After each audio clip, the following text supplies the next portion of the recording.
দাদা দাদা ঘর থেকে আসছে নাকি গো?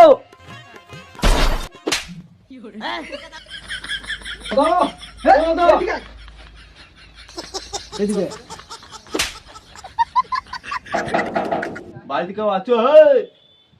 ভিক্ষা দাও হে।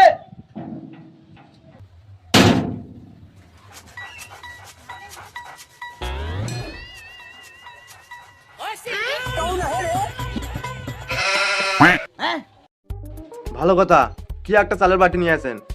যান 3টে বাটি নিয়ে আসেন। ঠিক আছে। দেখছেন না 3টে ভিখারি আছে আমরা। समझ गया। বাড়িতে আর চাল নাই, একটু লেবেন তো লেন, না আসলে নিতে হবে না। কই দিকে কি চাউল? বাবা কম চাল, আমরা বাসমতি চাল ছিলি না। জীবনে কখনো বাসমতি চাল দেখেছো? আমি জীবনে কোনদিন বাসমতি চাল দেখিনি, আমি আবার চিকন চালি। ভিখারি আবার চিকন চাল, একটু লিবি তো লেন, আসলে বাড়ি থেকে বেরিয়ে যা। চলে যাবো মানে? এতক্ষণ ধরে কিছু বলি না বলে চুপচাপ আছি বলে চলে যাবো? যা মন তাই। আমরা চিকন চাল আর বাসমতি চাল ছাড়া এক ফুটো যাবো না এখান থেকে। তো দেখি দেখি চিকন চাল আর বাসমতি চাল তোদিন কে দিয়েছে, কই দেখি।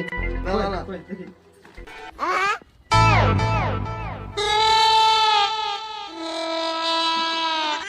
এটাই তো বাসমতি চাল। কই তোর তো দেখি, কই তোর চিকন চালটা দেখি।